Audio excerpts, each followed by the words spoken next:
The unbeatable giant before 2007. Imagine a world where one company controls everything. Before 2007, Nokia wasn't just a phone manufacturer, it was the absolute king. At its peak, Nokia held over 50% of the global market share. That means 1 out of every 2 phones sold on planet Earth was a Nokia. They built their reputation on legendary durability. If you dropped a Nokia 3310 on the floor, you didn't check the phone, you checked the floor for damage. They also gave us Snake, which was basically the Fortnite of the early 2000s. Nokia had massive cash reserves, the best supply chain, and a brand everyone trusted. They defined what a mobile phone was for an entire generation. They were the Coca-Cola of phones. You didn't ask for a mobile, you asked for a Nokia. The hardware obsession trap. When you were the king, you start to think you can do no wrong. Nokia believed the future was all about hardware design. They thought people wanted weird shapes, colors, and sliding mechanisms. They released the lipstick phone, which looked like makeup. They released the N-Gage, which looked like a taco held up to your ear. They flooded the market with dozens of models that were all slightly different but confusing to buy. While they were obsessing over keyboards and hinges, the rest of the world was quietly shifting towards software.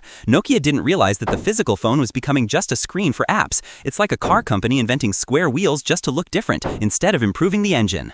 The iPhone Shockwave. Then came the day everything changed. January 9, 2007. Steve Jobs walked onto a stage and introduced the iPhone.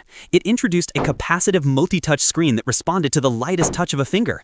Nokia was still using resistive screens. These were the old squishy screens that you had to poke hard with a stylus or a fingernail. The Nokia executives actually laughed at the iPhone. They said it was a niche product because it had poor battery life and no physical keyboard.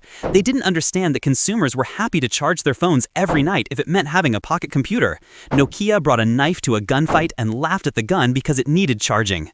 The Symbian OS Disaster. The biggest problem wasn't the hardware, it was the brain of the phone. Nokia ran on an operating system called Symbian. Symbian was great in the 90s, but by 2010, it was a mess. It was incredibly difficult for developers to write apps for it. While Apple developers were building the App Store ecosystem, Nokia developers were fighting with old code. The user interface was laggy, slow, and took too many clicks to do simple things. Inside Nokia, there was too much bureaucracy. Engineers knew Symbian was bad, but management wouldn't let them scrap it. Trying to run a modern smartphone on Symbian was like trying to run a modern 4K movie on a VCR player. The hardware was fine, but the system couldn't handle the new world.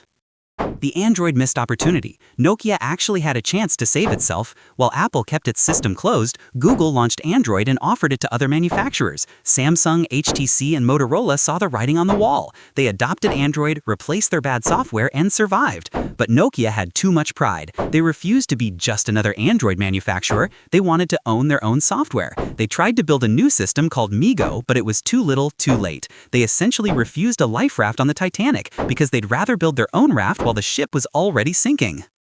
The burning platform and Microsoft. In 2011, Nokia hired a new CEO, Stephen Alop. He wrote a famous internal memo called The Burning Platform, admitting that Nokia was in crisis. He made a controversial decision. Instead of Android, Nokia would partner exclusively with Microsoft Windows Phone. This was a disaster for 2 reasons. First, he announced that Symbian was dead before the new Windows phones were even ready to sell. This is called the Osborne effect. Nobody bought the old Nokia phones because they knew they were obsolete, and they couldn't buy the new ones yet because they didn't exist. Second, Windows Phone had an app gap. It didn't have Instagram, Snapchat, or YouTube. It was like announcing your restaurant is closing for renovations but having no food to serve for a whole year. The sale and aftermath. By 2013, the money had run out. Microsoft bought Nokia's mobile division for about $7 billion. Considering Nokia was once worth hundreds of billions, this was pennies. The acquisition failed miserably. Microsoft eventually wrote off the loss and stopped using the Nokia name on smartphones. Today, a company called HMD Global has licensed the name and makes decent Android phones, playing on our nostalgia, but the original giant is gone. The lesson is simple. You can have the most money and the best hardware, but if you don't listen to the market, you will fail. The king didn't die in battle, he died of old age because he refused to learn new tricks.